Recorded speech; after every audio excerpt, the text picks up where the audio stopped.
Sí, profe, aquí estamos. Ya. Quiero pasar la siguiente unidad, pero antes quería hacer un resumen. La siguiente unidad es el método austríaco. Pero antes del método austríaco, quiero ver si puedo explicarle así bien rápido qué se supone que ustedes deberían más o menos ya empezar a entender. Ya. El curso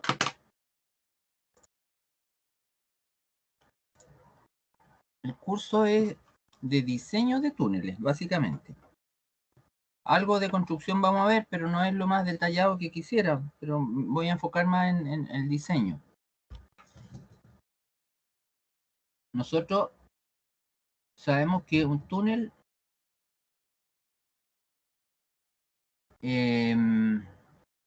a una cierta profundidad, eso ya lo sabemos. Cuando esta profundidad es más grande que 3 diámetros, vamos a poner aquí. Este es el diámetro, ¿no es cierto? Entonces, si esta profundidad H es mayor que 3 veces D el diámetro, ¿qué va a pasar? Que hay un efecto de arco. Entonces, la carga sobre el túnel, esa carga, vamos a poner P,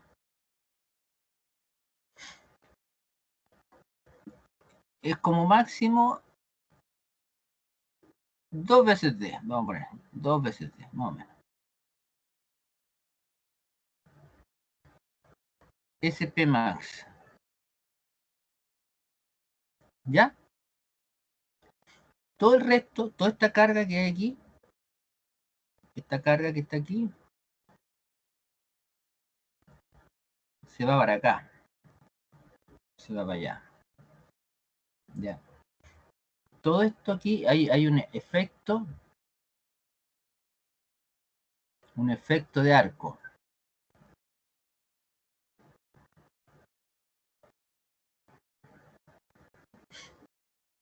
Naturalmente. Lo que puedan poner usted aquí, no lo va a sentir el túnel. El túnel solo siente eso. Y ese valor depende de la calidad de la roca.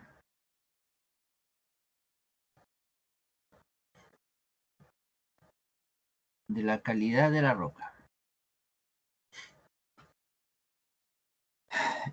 Y la calidad de la roca, ¿qué es lo que es? Uno puede decir que es, por un lado, el fracturamiento,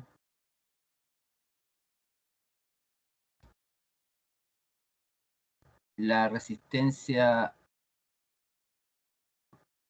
de la roca madre,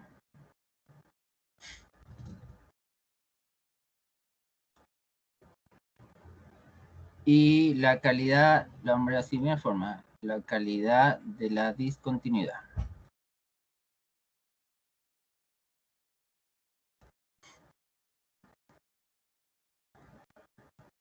Eso nos lleva a nosotros a un phi y a un C.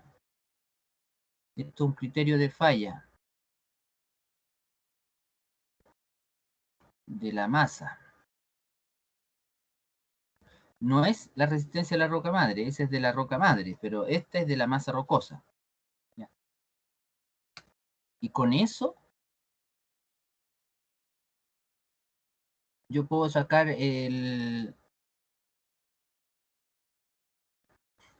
con esto yo podría sacar la presión máxima, la de Terzaghi, por ejemplo.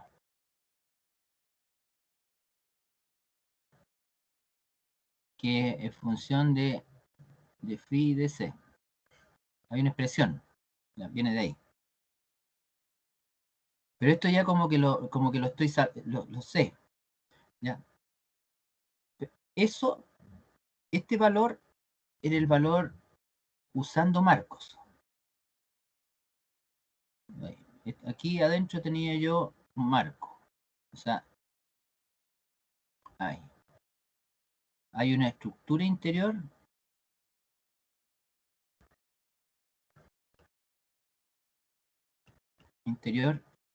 que resiste. Ya, eso. Estructura interior que resiste la carga. Esa carga. Ya. O sea, yo tengo un marco, o sin esta parte, digamos. No voy a poner así nomás para que se entienda más. No, voy a borrar todo.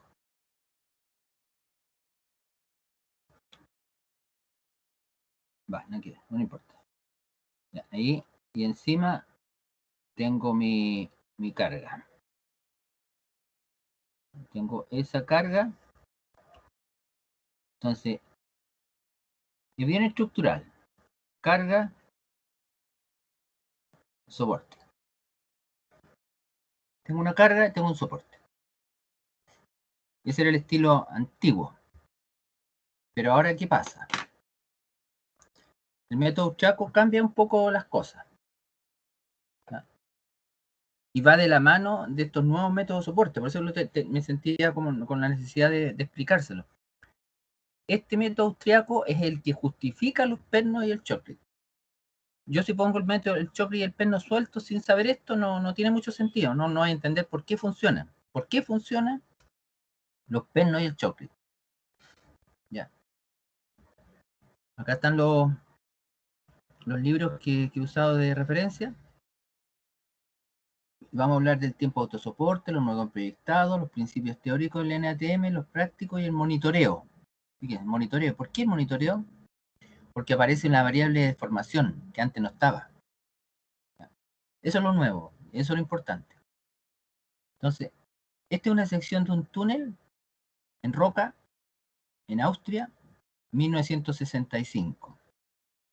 Esta misma sección es la que se usa en el metro hoy día. Ya, imagínense, 65, 75, 85, 95, 2005, 2015, 50 años después todavía se usan, porque los principios son los mismos. Ya. Acá tenemos perno, pero en el metro no tenemos perno, pero sí tenemos un hormigón primario y un secundario, que tienen esta misma forma. Ya. Y también se hacen banco en bóveda y banco. Y se usan esos mismos marcos reticulados. Esos marcos reticulados se usan porque permite chocletear. Son transparentes, digamos. Tiempo de autosoporte. Esta curva, dice, mientras Sterzag y Stine habían estudiado la inestabilidad en relación con el tiempo en los túneles, fue Laufer quien llamó la atención sobre la importancia del tiempo de sostén del claro activo. El claro activo es el avance, es esta distancia, o el ancho. Cualquiera de los dos, pero el menor. El menor de los dos. Si el ancho, si es 1 metro, es 1 metro. Es un concepto estructural también. El tiempo de sostén es el lapso durante el cual una excavación será capaz de mantenerse abierta sin ADM. ADM es soporte, intivación. Mientras que el claro activo es el claro sin soporte más grande en el túnel entre la frente y los refuerzos. No, es el más chico. No, es el más chico, no el más grande.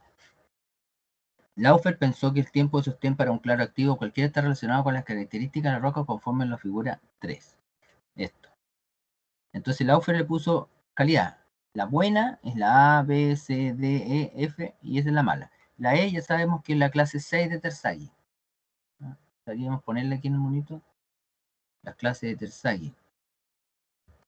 A ver, vamos a ponerla aquí. A ver,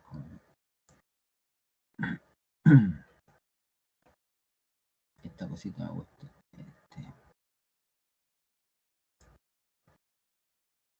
Entonces,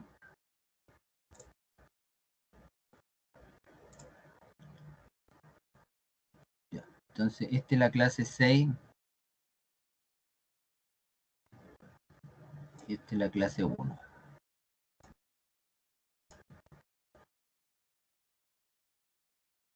Según Terzaghi, lo vamos a dejar así nomás. Ya. Nuevo método austríaco. El principal principio del NTM es la transformación de la roca circundante al túnel en un miembro activo del sistema de soporte. Eso es lo que promueve el NTM. O sea que el soporte lo forma también el terreno. Esa es la diferencia con respecto a la de Terzaghi. En Terzaghi lo veía aparte. O sea, hay una carga que yo deduzco de acuerdo a la calidad de la roca y esa carga se la traspaso al marco. ¿Ya? Pero esta gente lo que hizo en el NTM dijo, no, pues, esa es la carga máxima y depende de la deformación. ¿Ya? Entonces, primera cosa, este es un miembro activo. La roca es un miembro activo del sistema de soporte. Mediante modernos métodos de soporte, tal como el chocre y apernado, se fijan, ahí aparece el chocre y apernado. No habla del marco. Voy a borrar primero. Miembro activo del sistema de soporte. Esto es súper importante. Chocre y apernado, eso lo logran. Entre otros, con la adopción de secuencias correctas de construcción. Aquí aparece la secuencia. Ya. La acción compuesta del terreno y el soporte pueden lograr en alto grado. Ya. Aparecen varios conceptos. Por eso se habla de filosofía del método austriaco. Uno de los fundadores del método, el profesor Rafsavik, dijo una vez que en analogía al método americano de Tunneling with Steel Support, el NTM debería ser descrito como Tunneling with Rock Supports. ¿Fijan? Hay una analogía ahí, una ironía. El carácter semi-empírico. ¿Por qué se dice semi-empírico? Porque es difícil de calcular. El método se demuestra en su aplicación, ya que este se basa en lograr el equilibrio mediante una relajación de presiones controlada. Son puros conceptos, ¿eh? Que permite evitar la desintegración de la roca y aprovechar al máximo su capacidad resistente. Entonces nosotros teníamos antes teníamos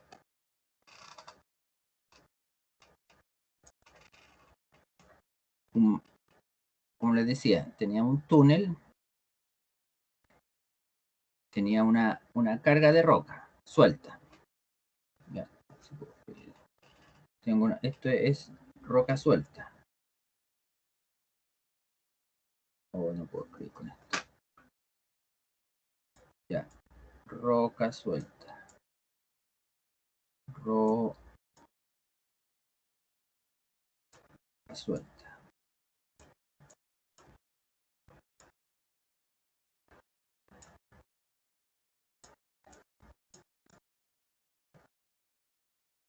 Eso es roca suelta. ¿Qué no puedo escribir con esto? Y ahora, así puedo. Ya. ¿Qué es lo que voy a tener? Voy a tener mi mismo túnel. Y esto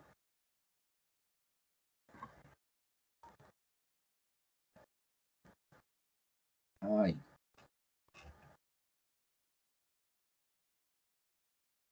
Ay, ay, no puedo escribir. Entonces, hay que evitar que esto se suelte.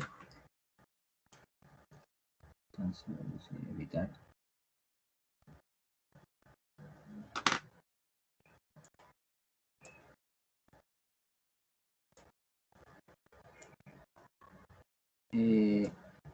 Evitar que se suelte.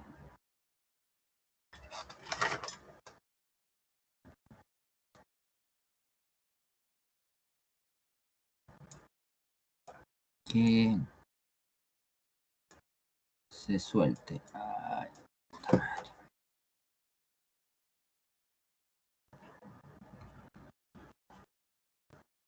Esto es súper importante, porque pena que no lo puedo escribir.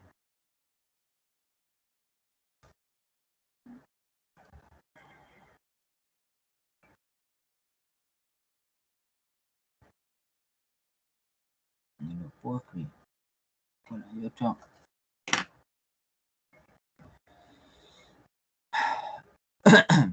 Entonces aquí tengo que evitar su desintegración. Eso es lo que tengo que hacer. Evitar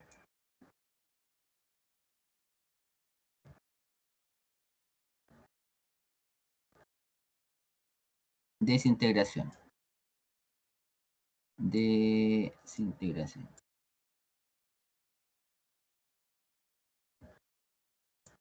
Y desintegración involucra varias cosas.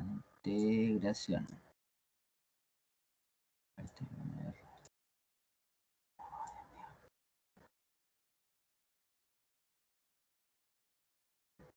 Ya.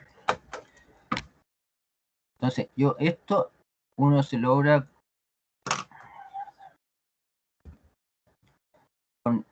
con una presión interna rápida, que eso lo da el choque. El choque hace que esto no se suelte, por un lado. Y los pernos hacen que tampoco se suelte, se apriete. ¿Ya? Por eso que funciona el NTM. ¿Ya? Ya. El método describe la forma, cómo se controla la relajación y cómo se miden las deformaciones y tensiones del sistema. Los programas de mediciones comprenden medidas de convergencia, lectura extensométrica, control de tensiones en la roca y el concreto, medida de carga en los anclajes. Las mediciones deben ser consideradas como parte integral del NTM y son esenciales para lograr un diseño económico y seguro.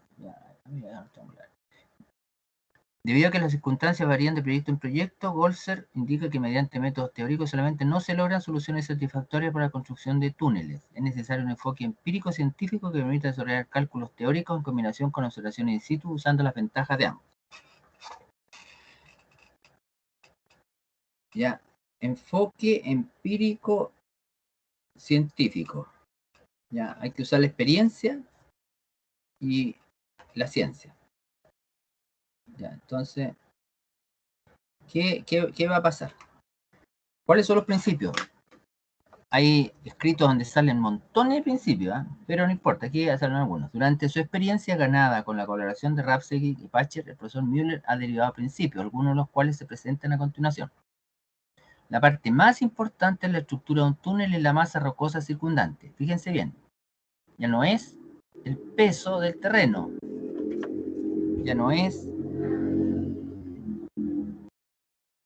Uno pensaba que el túnel tenía que soportar esto.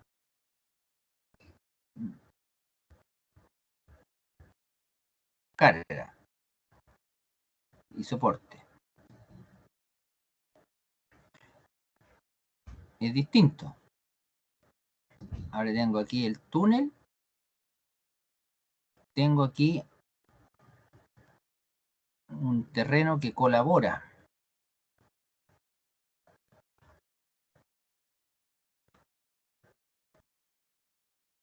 Es parte del sistema de soporte. Por eso que hay que entender otra cosa, es distinto. Se debe mantener la resistencia original de la roca tanto como sea posible, porque este es el elemento resistente fundamental. Se debe prevenir la desintegración de la roca, loosening que se llaman, tanto como sea posible porque ella conduce a una considerable pérdida de resistencia. Cuando sea posible deben evitarse las condiciones de tensiones uniaxiales o biaxiales. ¿Se fijan? Cuando yo aplico Chocrit, aunque sea poquito, aunque sea poquita la presión que hago aquí, si yo hago así, aprieto aquí un poquito, eso se vuelve sigma 3. ¿Y se acuerdan que la curva de resistencia de Mohr-Coulomb, si yo tengo un círculo de falla así o así, ese incremento de delta sigma 3 me produce un gran incremento de sigma 1, que la resistencia, que salto de aquí a acá, con un pequeño saltito acá. No sé si me entienden. O sea, la curva de Mohr-Coulomb, por ejemplo, esa es la resistencia uniaxial. Esa ya es triaxial. Y cada vez voy haciéndolo más grande. Pero este saltito, pasar de aquí a aquí, me genera este salto de aquí a acá. Este es el sigma 1. Entonces, una pequeña confinamiento en este elemento que está aquí. Hay un elemento aquí en la pared que antes era no confinado. Antes no tenía nada. Entonces es una resistencia con presión no confinada. Aquí tengo el sigma 1. Y este es el sigma 3. Pero ahora, como tengo el chocolate, es un elemento confinado. Las deformaciones deben controlarse de modo que se pueda producir una zona de protección, zona plástica, y por otra se pueda prevenir la desintegración de la masa rocosa. Entonces, esta cuestión es súper fina, y se logra de esta manera. Aquí tengo una curva de carga y deformación. Carga y deformación, por eso que le hacíamos tanto énfasis cuando hacíamos la rotura plástica y elástica. Entonces, el terreno empieza a bajar la presión, se forma por ejemplo, se forma aquí supongamos, eso puede estar aquí, esta zona elástica.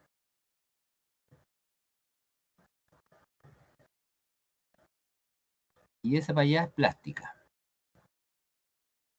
Esta zona, la zona plástica. ¿Ya? Y baja. Pero hay un momento que cuando ya es plástico, esto empieza a caer. Este material se empieza a caer. ¿Por qué? Porque las fórmulas que usamos nosotros de la elasticidad y la plasticidad eran terrenos sin peso. Pero si yo le agrego peso, esta zona se vuelve inestable.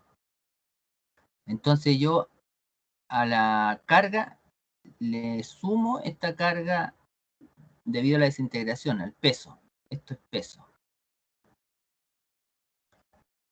Y la curva empieza a subir. Hay un mínimo. ¿Ya? Y es el que voy a buscar. ¿Y cómo lo voy a buscar? Dejando que se deforme, pero no mucho. ¿Ya? Por eso es que es tan difícil de los túneles, por eso son difíciles los túneles, porque esto no se logra entender de primera. Esta es la expresión de Fenner-Stalobre-Kastner para la presión de estabilización. ¿Ya? Entonces, tenemos la presión interior, tenemos la resistencia máxima de la roca hacia el interior del macizo, y hacia acá tenemos una roca fracturada. Este anillo es de roca fracturada. El radio plástico está dado por esto, o se puede sacar acá. Y este es la presión para un elemento sin cohesión. Si no tengo cohesión, puedo usar este abaco. Esto era la teoría de elasticidad. El revestimiento debe ser colocado a tiempo. ¿Eso qué quiere decir? Esta es mi curva de tensión de formación, con desintegración de roca y todo. Y voy a tener una curva para el soporte. O sea, lo que yo voy a tener dos curvas. Voy a tener un macizo rocoso con una perforación y con una presión interna. Bueno, ahí no va a salir la cuestión. No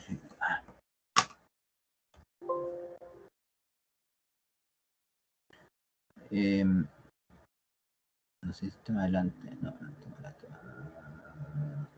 Aquí era justo donde tiene que estar.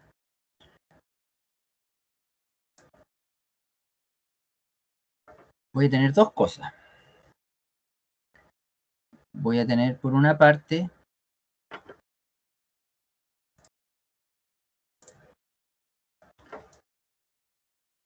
voy a tener un macizo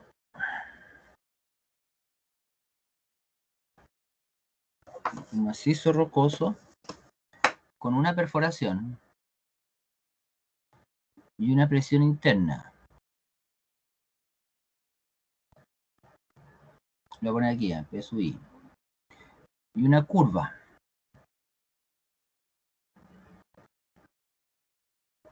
P versus delta. La verdad. Ya. Entonces, Esta perforación, al principio de los tiempos, hay un P sub 0 y la deformación es nula. O sea, antes de partir yo,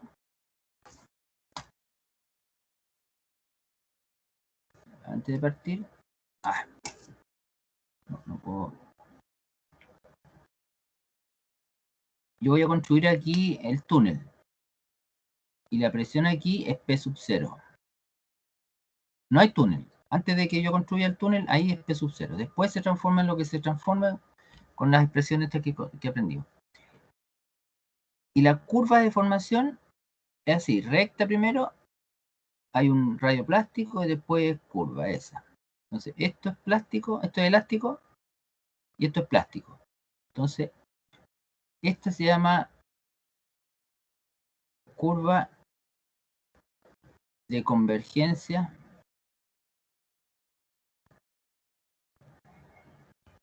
del terreno. ¿Qué quiere decir? A medida que se deforma el terreno hacia la abertura, o sea, yo tengo una abertura que se va cerrando. Se va cerrando.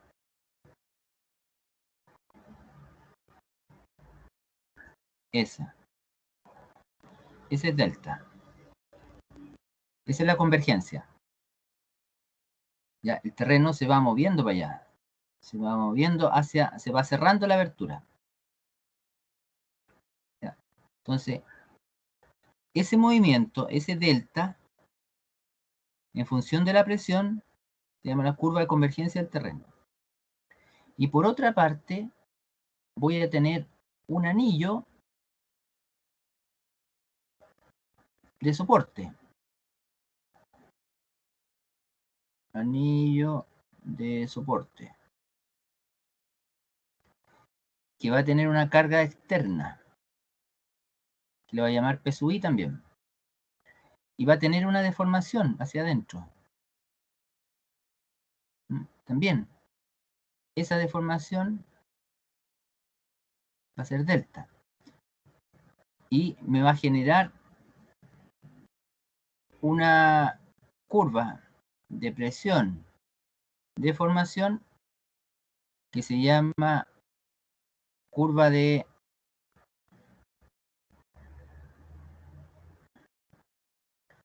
esta es la de deformación del terreno, perdón, del soporte, ¿ya? O de confinamiento.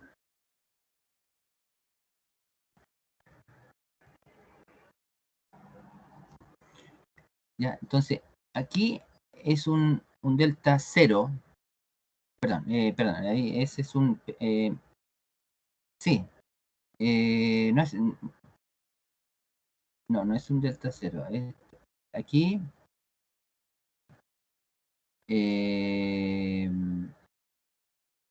sí, es un delta 0, bueno, vamos a ponerlo acá mejor. Esa curva del terreno, yo la voy a dibujar acá. Esa va a ser la curva de formación del terreno. O sea, yo voy a aplicar el soporte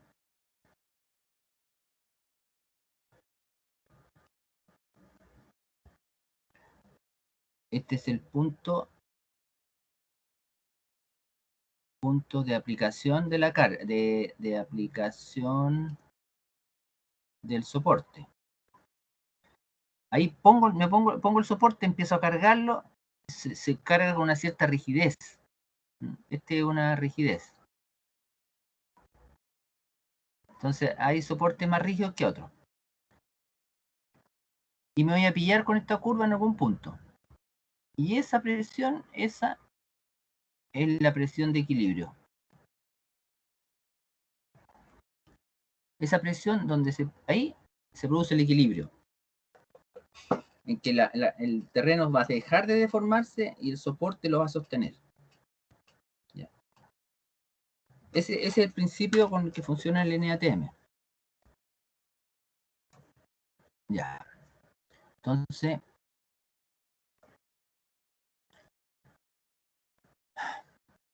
el revestimiento, ahí está, esa es la curva del soporte, ¿fijan? Esta es curva del terreno, curva del soporte y equilibrio. El revestimiento debe ser capaz de adaptarse a la deformación minimizando los efectos de flexión. Eso debe ser flexible. ¿Ya? Porque la idea es que yo lo aplico tempranamente y trato de buscar ese punto, pero no tiene que arrancarse esa curva. El sistema de soporte debe permitir ajustes de modo que si es necesario un aumento de resistencia no pierda flexibilidad y pueda combinarse con otras técnicas. Entonces, esa condición, flexibilidad, entonces ahí aparece el shotcrete y los pernos. Porque el shotcrete aumenta el espesor. O sea, si yo tengo una roca aquí y aplico 5 centímetros, oye, no me falló, 5 más o más. Lo puedo aumentar las veces que quiera, no pasa nada. Los pernos lo mismo. O sea, yo pongo una parada una secuencia de pernos, pero yo puedo meter otro en medio. Siempre puedo hacer eso. Los marcos más difícil. Meter marcos, más marcos, es difícil. Las técnicas de refuerzo y el momento de colocación se determinan en base a mediciones del desplazamiento de la masa rocosa. Entonces, ¿qué deformación tengo que buscar? Mediciones. O sea, este eje lo controlo con deformaciones, con monitoreo. El túnel debe considerarse estáticamente como un tubo de pared gruesa, consistente en un anillo fundamental de roca y el soporte o revestimiento por la teoría de la elasticidad. Como un tubo puede actuar como tal solo si es continuo. Es importante que se cuide todo el contorno de la excavación. Entonces, estos dos principios originan, entonces, el túnel debe cerrarse como un tubo. Como un tubo. O sea, tiene que ser un tubo. Ojalá un tubo. ¿Ya? Entonces de repente tenemos túneles así. Entonces es bueno hacerle una contrabóveda. ¿Ya? O sea, cerrarlo.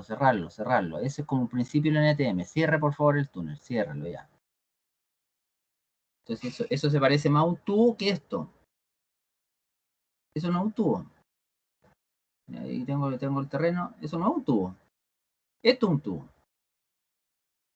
Esto es un principio del NTM. Debe considerarse el efecto de las etapas de construcción, el efecto del tiempo en el comportamiento de la excavación. El programa de construcción puede ser una buena herramienta para controlar el comportamiento de la roca. Entonces, eso también es importante, el tiempo. Para prevenir concentración de tensiones que destruyen la roca, deben evitarse las esquinas y preferir las secciones de contornos redondeados. Eso ya lo sabíamos de la teoría de la elasticidad. La excavación en la primera etapa del soporte, frecuentemente conocida como soporte temporal, tiene que considerarse como parte del sistema total del túnel, porque ella tiene una influencia significativa sobre la acción del soporte final. En realidad, el soporte temporal es el principal elemento de control de la deformación y permite alcanzar equilibrios definitivos. Entonces, una curva a veces está compuesta así de saltos, de cuando pongo esto, Entonces, el soporte inicial es definitivo, permite el control inicial. La estabilidad debería lograrse en esencia mediante el soporte preliminar. Ahí está. La estabilidad debería lograrse en esencia mediante el soporte preliminar, la primera capa de hormigón. El revestimiento interno sirve entonces para aumentar la seguridad. O sea, el otro revestimiento, yo tengo un túnel, ¿ya? Y tal como antes ponía los marcos, y encima del marco, ¿te acuerdas que tenía un marquito así? Y encima del marco le ponía un revestimiento de hormigón. O sea, al final todo esto era hormigón. Ese es el definitivo. Entonces ahora yo hago el revestimiento de shotcrete primario y después le pongo una capita de secundario, digamos. y puedo poner radier, no sé, todo eso forma el definitivo. El soporte que uso para estabilizar más el de uso, el funcional. El revestimiento intensivo entonces para meterse. Las técnicas de soporte que se van a emplear para asegurar la estabilidad definitiva deben protegerse para actuar durante el largo plazo. Si existe un flujo de agua subterráneo, es necesario considerar medidas de drenaje. O sea, siempre se saca el agua durante la construcción. Es un principio general. Advertimos que el tipo de sostenimiento queda condicionado al requerimiento del método, pudiendo ser hormigón proyectado, penado de roca, marco de acero, cualquier combinación. ¿Ya? El nuevo método austríaco, o New Austrian Tunneling Method, ha sido desarrollado en el curso de décadas, basado principalmente en experiencia, mediante el uso de modernas técnicas de estabilización, el uso de mediciones, súper importante, eso no estaba antes, nunca lo habíamos tenido, y la aplicación de leyes de mecánica de roca ha sido posible comprender algunos mecanismos de la construcción de túneles y lograr transformar la masa rocosa en un elemento activo del sistema de soporte. ¿Ya? Entonces, se juntan varias cosas. Modernas técnicas de estabilización y uso de mediciones y aplicación de leyes de la mecánica de rocas. ¿Se fijan? Se van mezclando todo.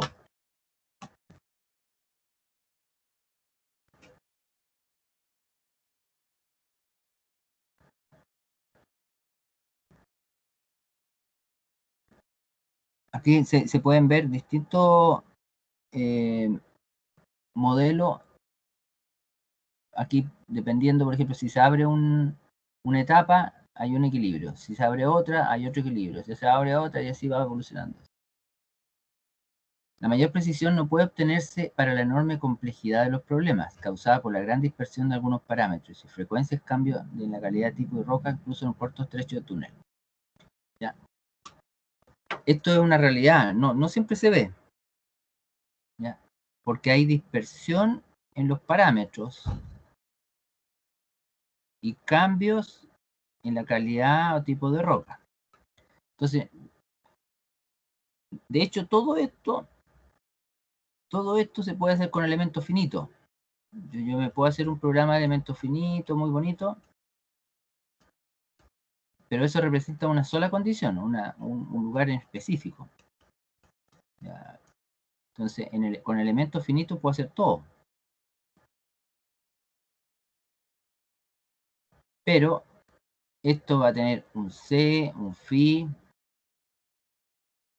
y esto me puede decir que, por ejemplo, las deformaciones aquí debieran ser de cierta manera, pero si yo las mido, no voy a encontrar eso. Si yo mido las tensiones de deformación, voy a encontrar eso. Y el C y el phi es un aproximado de lo que pasa aquí adentro. Entonces, ojo, no hay que engañarse con los métodos numéricos.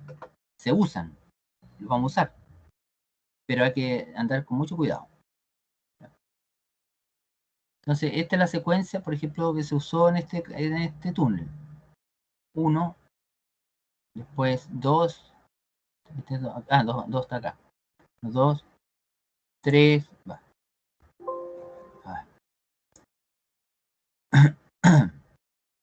Ahí está mostrando la secuencia. 3, 4, 4, 5.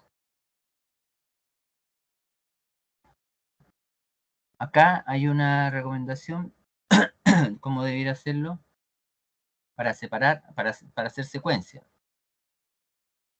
Por ejemplo, con 1, recomendable para rocas buenas. Una sección completa. Banco y contrabóveda. Ya eso para una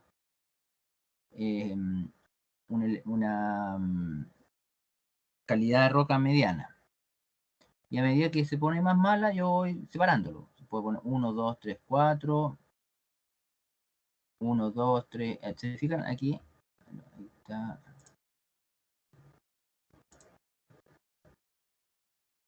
Hay distintas formas. 1, 2, 1, 2, 3, 4. 1, 2, 3, 4, 5, 6.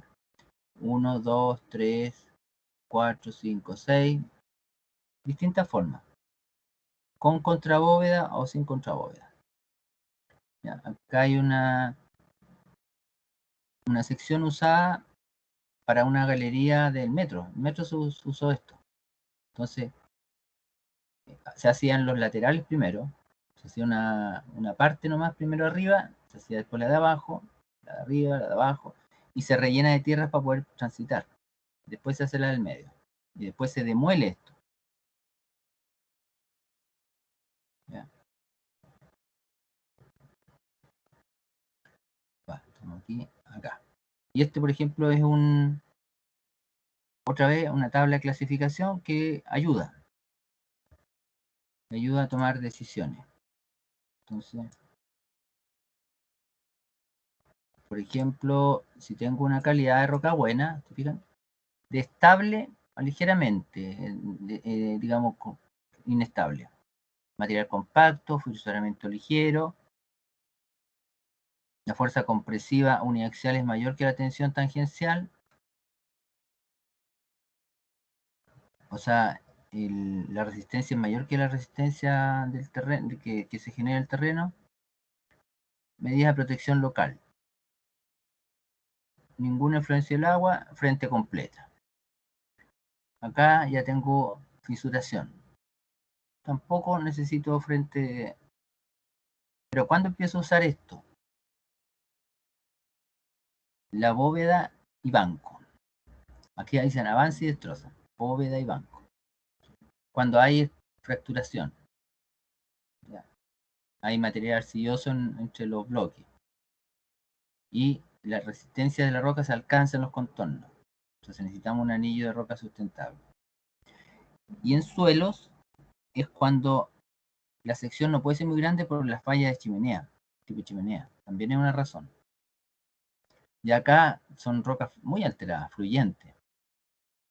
Es roca muy, muy mala. Entonces hay ayuda. ¿Ya? E incluso acá está, fíjese, ahí está bueno esto porque acá están los avances. Ese paso de 3,5 a 4 metros, 4,5. Paso 2,5 a 3,5, a 1,5, 2,5. 0,8 a 1,2, 0,5 a 1. ¿Sí? Esos son.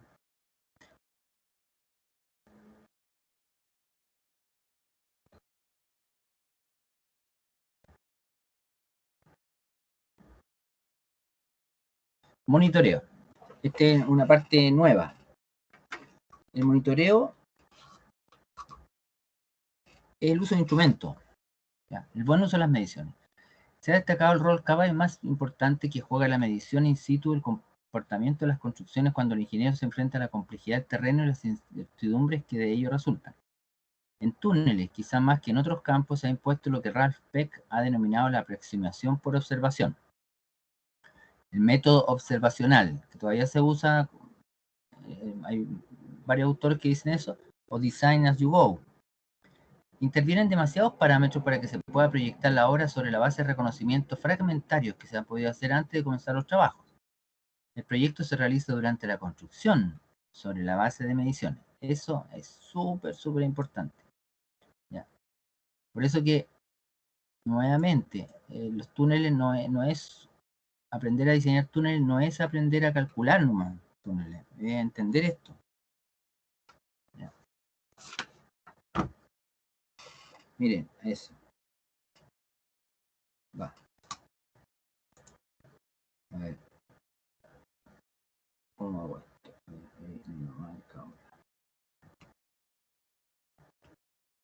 Un poco.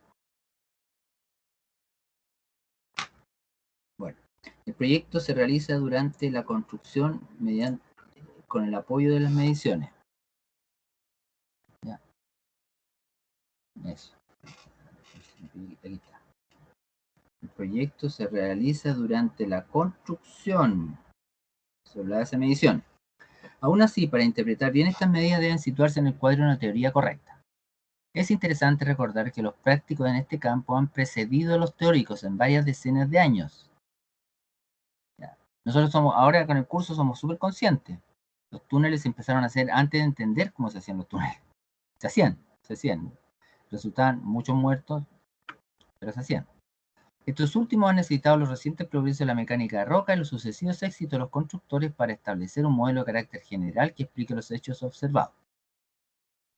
Felizmente, estos mismos constructores han sentido muy pronto la necesidad de realizar mediciones. En efecto, se ha demostrado ampliamente que en numerosos casos de una falla potencial del techo, unas mediciones precisas detectarán la tendencia mucho antes que se haga evidente cualquier señal visible o audible.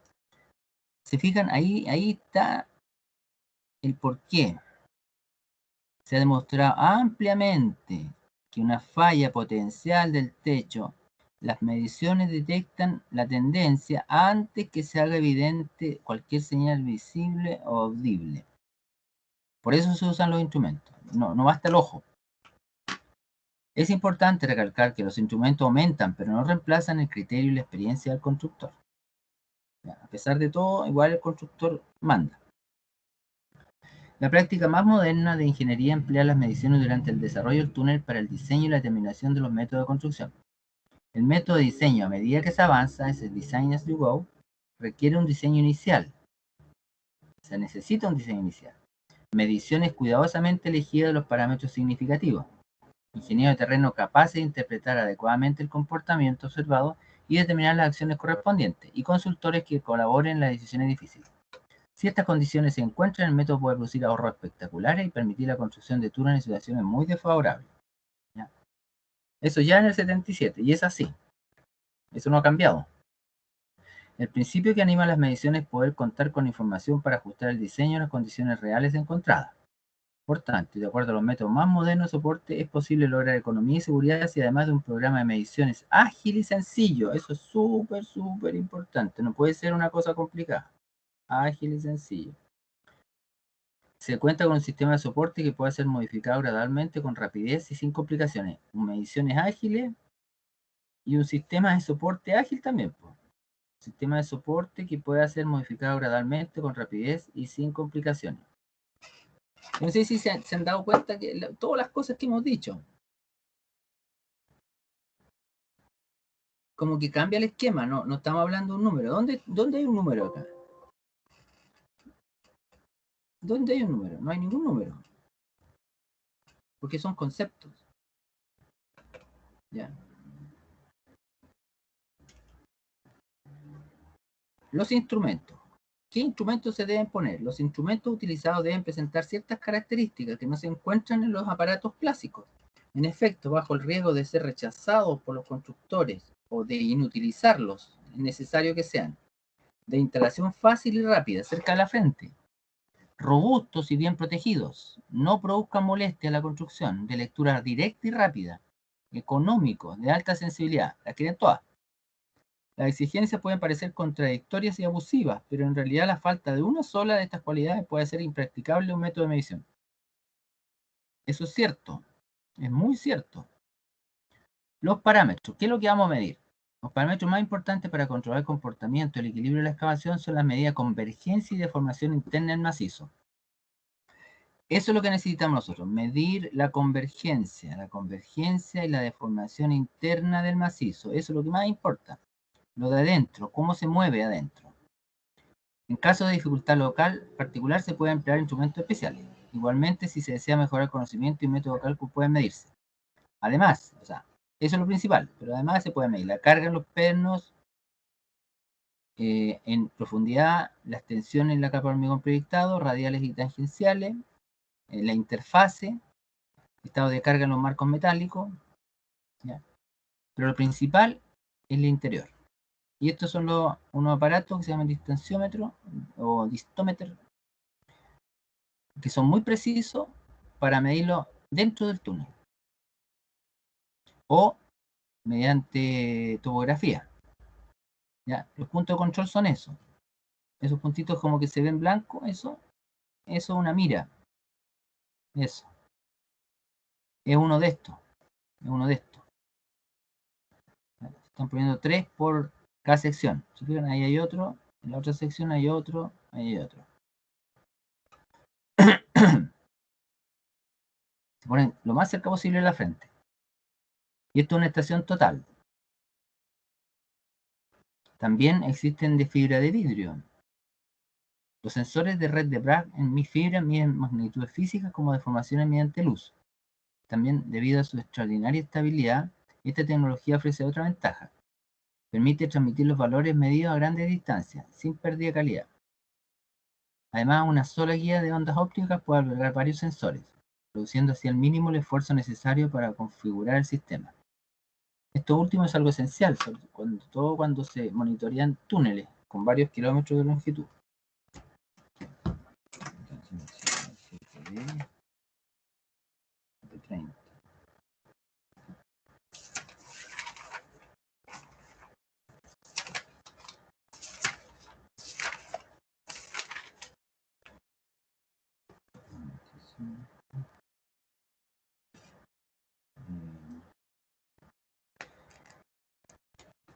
Le damos 5 minutos de descanso. Bueno, 10 para que tengamos los 10 minutos de descanso, chiquillos. No se le haga tan largo que la última. Bueno, profe. Ya. Ah, no, pero espérate, terminar 7:30, sí, está bien. Ya, 10 minutitos.